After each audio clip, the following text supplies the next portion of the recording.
우리 한 절씩 교독해서 한번 읽어보시고 마지막 7절은 함께 읽도록 그렇게 하겠습니다.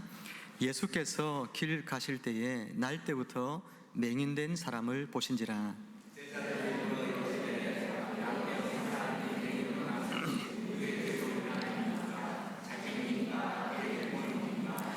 예수께서 대답하시되 이 사람이나 그 부모의 죄로 인한 것이 아니라 그에게서 하나님이 하시는 일을 나타내고자 하심이라.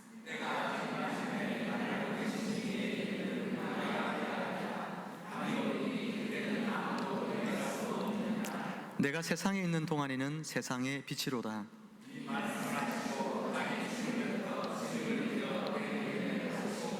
이르시되 실로암 못에 가서 씻으라 하시니 실로암은 번역하면 보냄을 받았다는 뜻이라.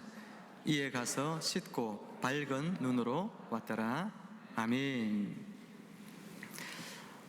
이에 가서 씻고 밝은 눈으로 왔더라 하는 제목으로 오늘 말씀을 같이 상고하기를 원합니다.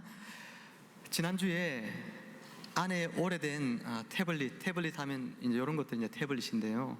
이런 태블릿을 노트북처럼 사용할 수 있도록 키보드 하나를 주문을 했습니다. 중국에서 주문을 해서 키보드 하나가 건 한 달 가까운 시간 만에 왔는데, 제가 이제 이런 기계를 조금 다루다 보니까 쉽게 할 수 있겠거니 그래서 키보드를 이제 연결을 했는데, 한글을 찾으려고 하니까 어떻게 한글을 변환하는지 아무리 애를 써도 잘 모르겠어요. 그래서 굉장히 고심하고 있는 중에 아내가 여보 이거 버려도 돼요 이러면서 이제 종이 하나를 들었는데 사용 설명서를 이제 들고 있는 거예요. 그제서 생각이 났습니다. 사용 설명서를 보면 되겠구나. 그래서 설명서를 보면서 영어로 되어 있기에 좀 서툰 영어지만 이렇게 살펴보면서 어렵게 이렇게 겨우 한글을 만드는, 이렇게 쓸 수 있는 키를 발견을 했습니다. 여러분, 어떤 기계든지 간에 꼭 그 기계를 쓸 때는 뭐가 있습니까? 사용 설명서가 있죠. 차를 새로 뽑은 집사님이 주중에 말씀하시는 거예요. 목사님, 이 차의 기능이 너무 많아서 이 차를 좀 공부를 해야 될 것 같아요. 그렇게 이야기합니다. 핸드폰을 새로 하나 바꾸면서 핸드폰을 일주일 동안 연구를 해봤는데 아직도 모르는 기능들이 태반이 넘는 것 같습니다. 여러분, 이번 일들을 통해서 제가 깨달은 사실 한 가지가 있어요.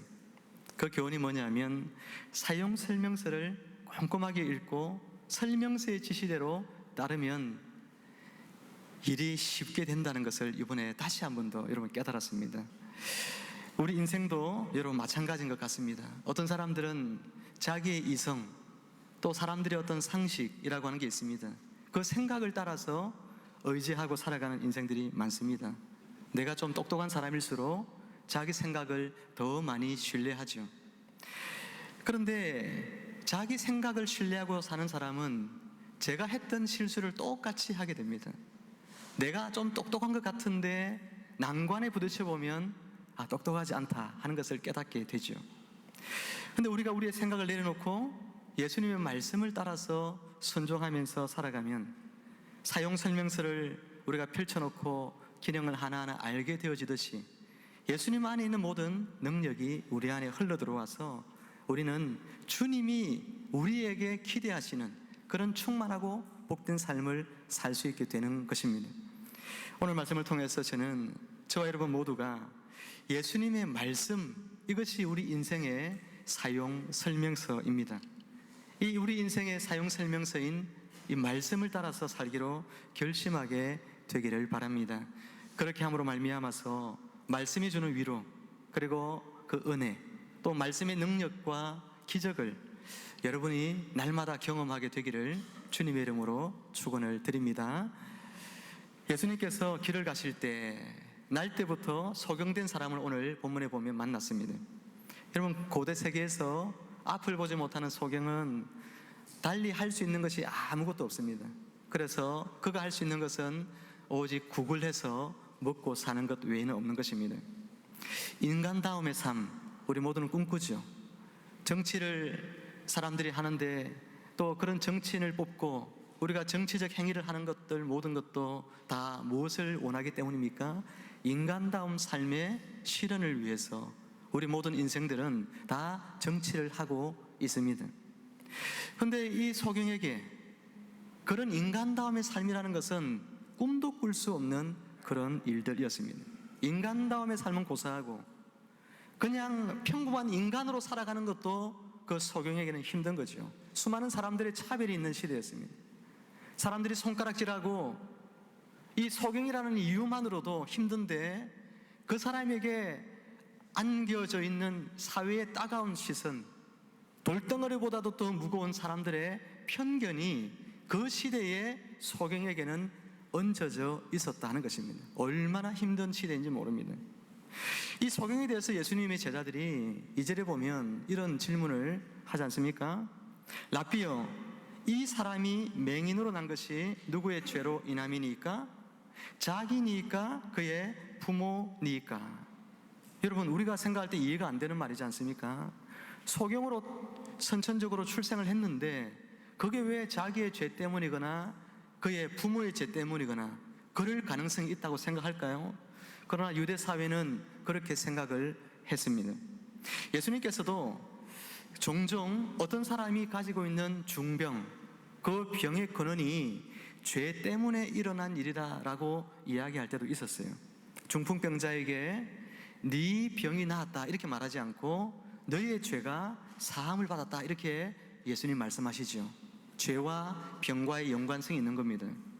시편에 보면 103편 3절에 뭐라고 말하고 있냐면 저가 네 모든 죄악을 사하시며 네 모든 병을 고치시며, 병을 고치는 일이 죄를 사하는 일과 연관이 있는 거예요. 죄가 용서받으니까 병이 낫는 겁니다. 나병 환자에게 있어서 특별히 병 같은 것들은 하나님으로부터 받은 그런 심판의 결과이기 때문에 죄가 먼저 씻어지지 아니하면 나병이 치유되지 않는 것입니다. 이처럼 어떤 질병들은 틀림없이 병과 연관성이 있습니다. 그리고 또 부모에게서부터 또 내가 이런 죄로, 부모의 죄로부터 이런 여러 가지 질병이 생긴다 하는 것들도 성경에 여러분 종종 언급이 되어져 있습니다. 하나님을 미워하는 자의 죄를 갚되 아버지로부터 아들에게로 3, 4대까지 이르게 하느니라. 성경은 이런 구절들이 많이 나와요. 아버지가 하나님 앞에 거역하고 우상 숭배하고 범죄하고 대적하고 죄를 짓습니다. 그러면 하나님이 그 자의 그 죄값에 대하여서 그 자녀들에게로 그것을 하나님이 심판을 이어가도록 한다는 것입니다. 그런 메시지를 들을 때 유대인들이 어떻게 생각했습니까? 아, 이 사람이 이렇게 지금 소경으로 태어난 것은 자기의 죄거나 아니면 부모가 틀림없이 하나님 앞에 죄를 지어가지고 이런 고난을 겪고 있는 것이 분명하다. 그렇게 사람들이 생각할 법하죠. 어쨌든 여러분, 그런 편견이 이 소경에게 지금 향하고 있습니다. 하지만 여러분 가끔 생각해 보세요. 어떤 심각한 여러분 장애를 가진 사람들을 볼 때에 자기의 죄 때문이거나 부모의 죄가 아닌 경우도 많이 있습니다. 어떤 교통사고를 당하거나 이럴 때 보면 나는 똑바로 가지만 중앙선을 넘어서 침범한 사람이 나를 치면 어떻게 됩니까? 그 일로 내가 심각한 장애를 입을 수도 있는 것입니다. 삼풍백화점이라든지 예전에 그런 또 한강 다리라든지 이런 것들도 자재를 빼돌린 그런 사람들의 죄 때문에 무수한 많은 사람들이 그냥 거기에 생명을 잃는 일들, 또 다치는 일들이 있지 않습니까? 우리는 고난당하는 사람에 대해서 너무 쉽게 판단하고 그 사람에 대하여 말을 하는 그런 우리 경향이 있다면 이건 고쳐야 되는 것입니다. 고난당하는 사람을 함부로 판정하면 안 됩니다. 단정 지으면 안 됩니다. 욥의 세 친구, 성경에 가장 고난당한 사람 욥인데 욥의 세 친구가 욥이 당한 고난, 어떤 고난을 당했습니까? 모든 재산을 잃고, 그리고 자녀들이 다 죽고, 그리고 자신은 중병에 걸리는 이런 삼중고의 재난, 고난을 당합니다. 그런데 욥의 세 친구가 위로하러 와서 그들이 하나님의 말씀을 여러분 사용합니다. 하나님의 말씀을 사용해서 그들이 위로한다고 하는 위로가 욥을 계속해서 정죄하고 있습니다. 욥아, 네가 하나님 앞에 틀림없이 지은 죄가 있을 것이다, 이렇게 말합니다. 네가 지금 이런 삼중고의 재난을 당한 것은 네가 지금 하나님 앞에 숨겨둔 어마어마한 죄가 있기 때문에 네가 지금 그것을 자백하지 않는다면 하나님 너를 회복하지 않을 거다, 그렇게 이야기를 하는 거예요. 얼마나 욥이 속이 상하겠습니까? 우리는 하나님의 말씀으로 위로한다고 하면서 이처럼 친구들처럼 욥의 마음을 더 아프게 할 수도 있습니다. 시적절하게 상황에 맞는 그런 하나님의 말씀으로 여러분 위로할 수 있어야 하는 것이죠. 우리는 고난당하는 지체를 보면서 이처럼 속단해서 정죄하거나 판단하거나 또는 어줍지 않게 하나님의 말씀이라는 빌미를 가지고 그 지체를 조언하려 들려 하기보다는 어떻게 해야 할까요? 고난당하고 있는 지체가 여러분 옆에 있습니다. 아파하고 힘들어하는 사람들이 여러분 옆에 있을 때 어떻게 하는 위로가 가장 여러분 바람직한 위로일까? 저는 그냥 그 사람의 손을 잡아주고 그 사람의 어깨를 한번 이렇게 감싸 안아주면 그게 가장 큰 위로라 생각합니다. 더 나아가면 그냥 그 사람을 사랑의 눈빛으로 바라봐주고 여러분의 개인의 기도의 자리로 갔을 때 잊지 않고 그 사람의 고통을 여러분의 고통인 양 가지고 와서 하나님 앞에 눈물로 호소하며 기도할 수 있다면 그것이 가장 큰 사랑이고 위로라, 그렇게 생각을 합니다. 사랑하는 여러분, 고통당하는 지체들에게 따뜻한 손을 내밀어 주시고 때로는 여러분의 어깨를 빌려줄 수 있는 그런 우리 광주 샘물교회 성도님들이 다 되어지기를 주님의 이름으로 축원합니다. 축원합니다. 이 같은 사람들의 편견에 대해서 여러분 예수님이 뭐라고 말씀하시는지를 보십시오. 3절 말씀 같이 한번 읽어보겠습니다. 시작.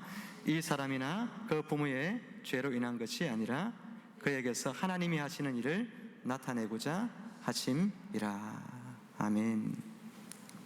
여러분, 하나님의 영광의 도구로 쓰임받기 위하여 이 사람이 지금 소경으로 있다, 이렇게 예수님이 말씀하고 있습니다. 실제로 이 소경은 굉장히 중요한 일에 쓰임을 받죠. 예수님께서 5절에 보면 자신을 뭐라고 이야기하시냐면 나는 세상의 빛이다, 이렇게 말합니다. 4절에서는 뭡니까?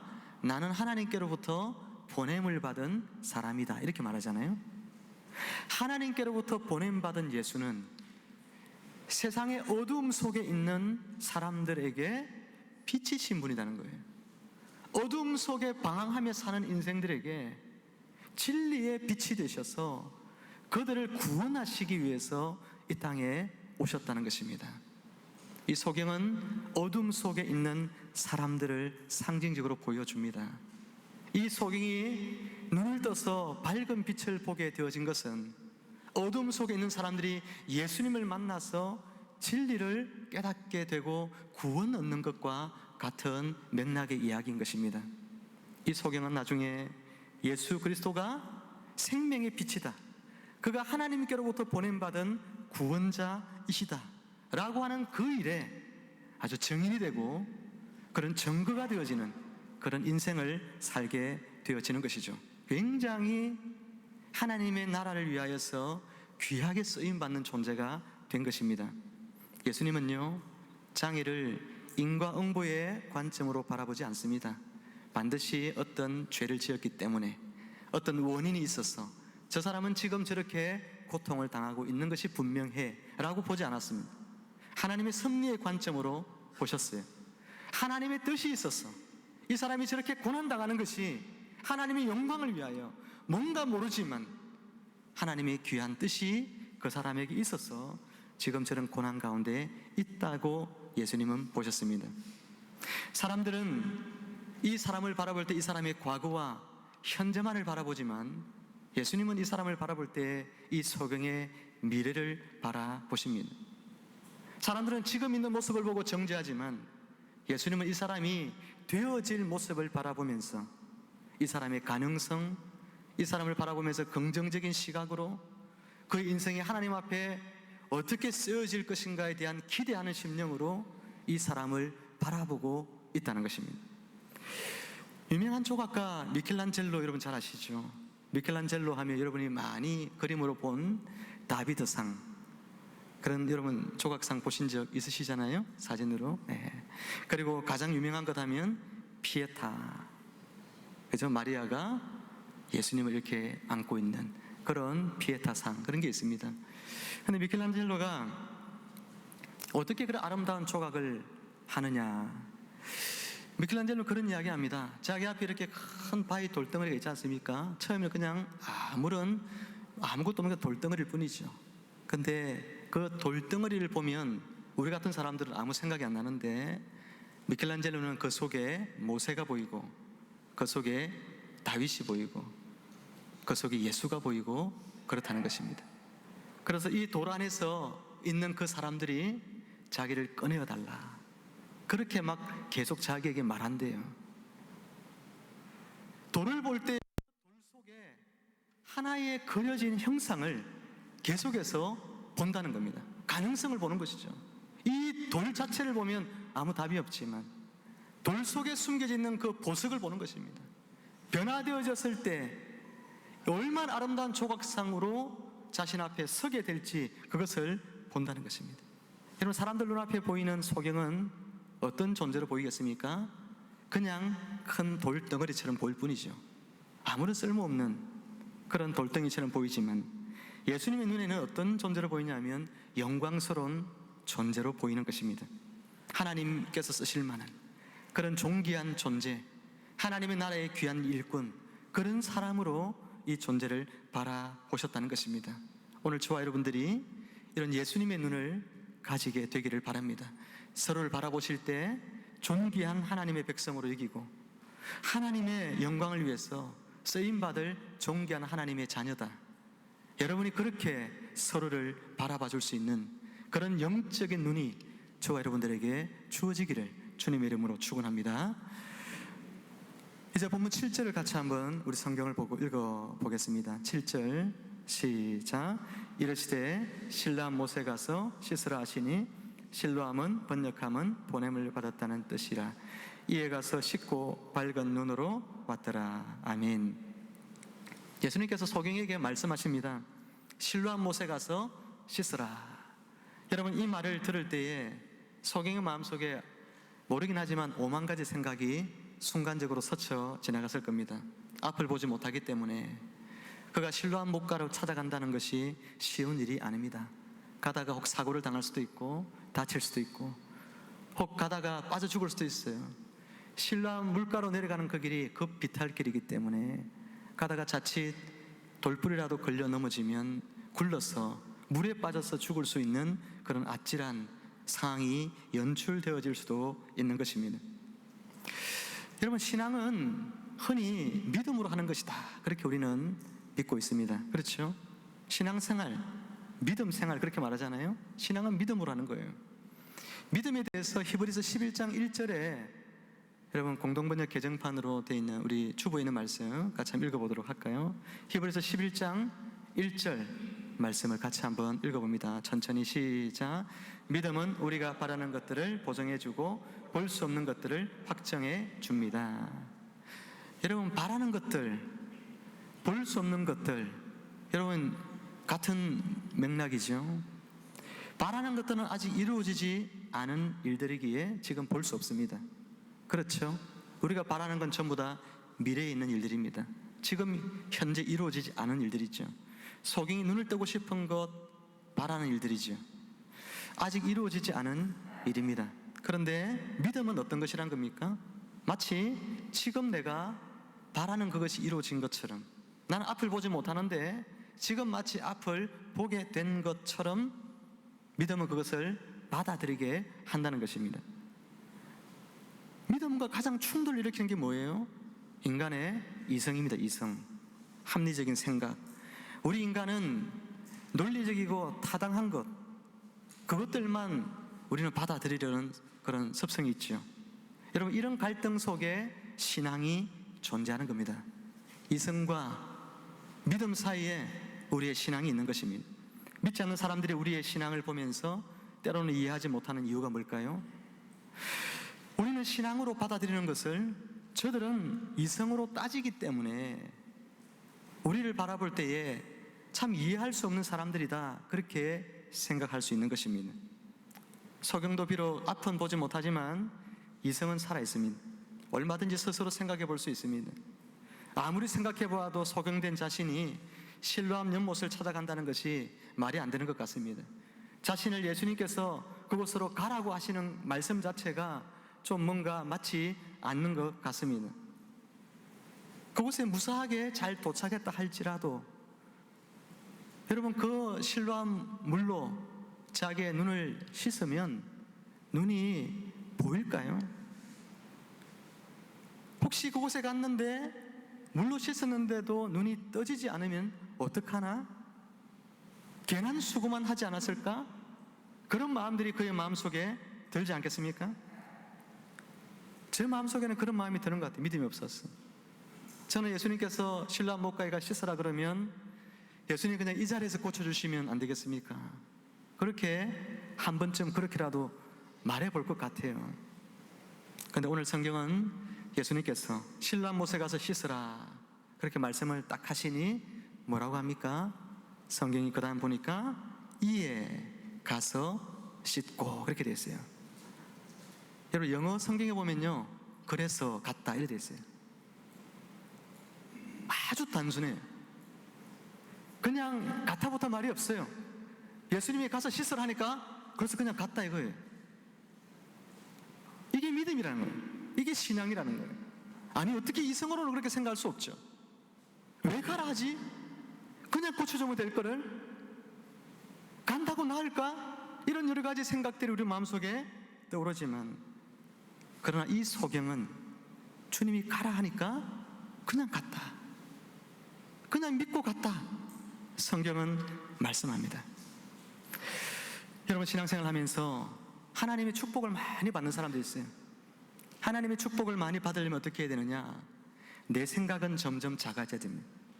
여러분, 마음속에 나의 생각이 자꾸만 작아져야 돼요. 대신에 예수님이 내 마음속에 점점 커져야 됩니다. 예수님의 생각이 내 마음에 많아져야 돼요. 예수님의 말씀이 내 마음속에 더 많아져야 돼요. 그래서 주님 말씀 따라가야 되겠구나, 그런 생각이 들어야 은혜를 누리면서 살게 되는 것입니다.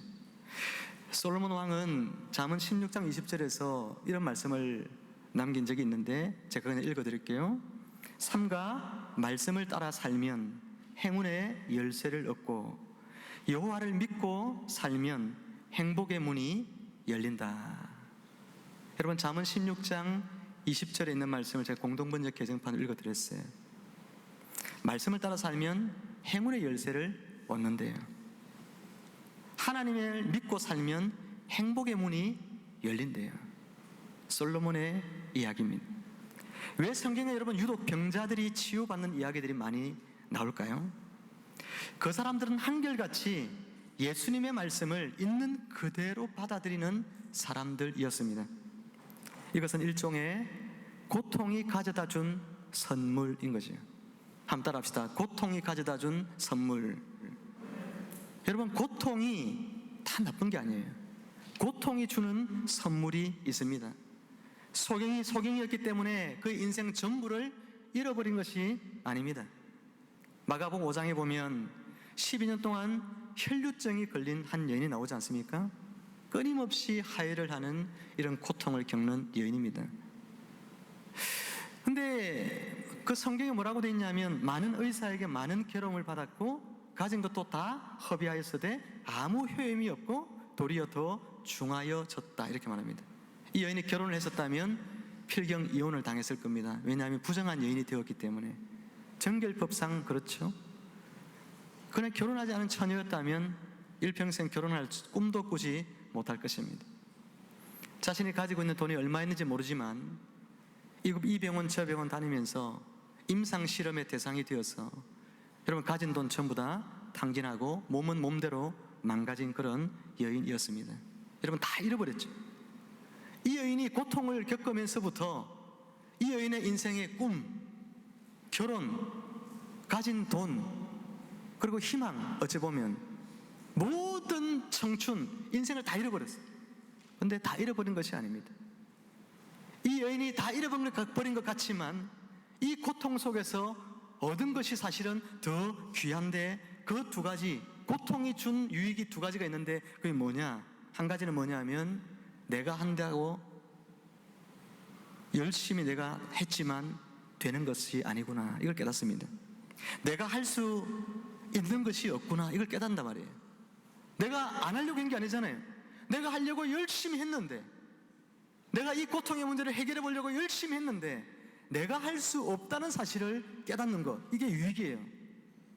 여러분 혹시 고통 중에서 내가 이 고통의 문제를 해결할 수 없구나 라고 하는 사실을 깨달았다면 여러분은 오늘 이 여인과 같은 유익을 얻은 것입니다. 두 번째는 뭐냐 하면, 나에게는 예수님이 절대적으로 필요하구나 하는 생각입니다.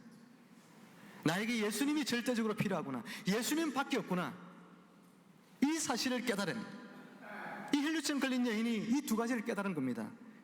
자신은 이제 아무것도 할 수 없다는 사실과 나의 인생이 절대적으로 예수님이 필요하다는 사실을, 그래서 사람들의 그 방해에도 불구하고 예수님 앞을 그렇게 열심히 달려나가가지고 예수님 옷자락을 붙잡지 않습니까?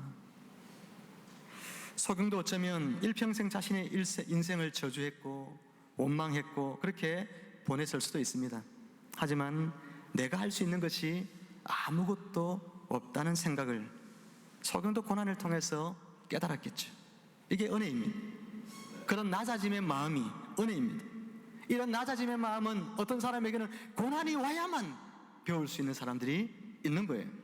지혜로운 사람은 고난을 당하지 않아도, 이런 인생의 고난이 없어도 낮아집니다. 그럼 어떤 사람들에게는 고난이 있어야 비로소 낮아지는 사람들도 있는 것입니다. 예수님께서 이런 낮아진 마음에 소경에게 실로암 못에 가서 씻으라 하시니까 자기의 생각을 내려놓을 수 있는 거죠. 내 생각대로 한 것이 아무것도 효험이 없었기 때문에, 내 방법이 아무것도 쓸모가 없었기 때문에 남아있는 유일한 방법은 예수님 생각대로 따라보는 겁니다. 예수님 말씀대로 순종해 보는 겁니다. 그 예수님의 말씀을 순종하고 수많은 사람들이 병을 고침받았다는 이야기를 들었기 때문에 이 예수님 말씀을 나도 한번 들어보는 겁니다. 내 인생이 변할 것인지, 내 인생이 새로워질 것인지, 예수님 외에는 답이 없는 줄 알기 때문에 그 예수님 앞에 나가서 순종하는 것입니다. 사랑하는 성도 여러분, 여러분들도 여러분의 생각을 내려놓고 예수님 그분이 말씀하시면 단순하게 주님이 말씀하신 그대로 순종해 보시는 여러분의 삶이 되기를 축복합니다. 주님이 하라면 그냥 하시고, 하지 말라면 하지 마세요. 주님이 하지 말라는데 부득불 하면 안 됩니다. 주님이 깨워서 기도하라 하면 기도하면 됩니다. 주님이 믿으라 하면 제발 그냥 믿으십시오. 긍정적으로 자신을 바라보고 그렇게 살라고 하면 자신을 긍정적으로 바라보려고 힘쓰십시오. 고난 중에도 감사하라 하면 감사하시는 거예요. 그런 인생들이 주님의 복을 받습니다. 이처럼 예수님께서는 고통과 고난과 실패와 심지어 사람의 죽음까지도 우리에게 허락을 하셔서 우리가 오직 예수님의 말씀을 받아들이고 말씀대로만 순종하며 살아가도록 가르치시는 것입니다.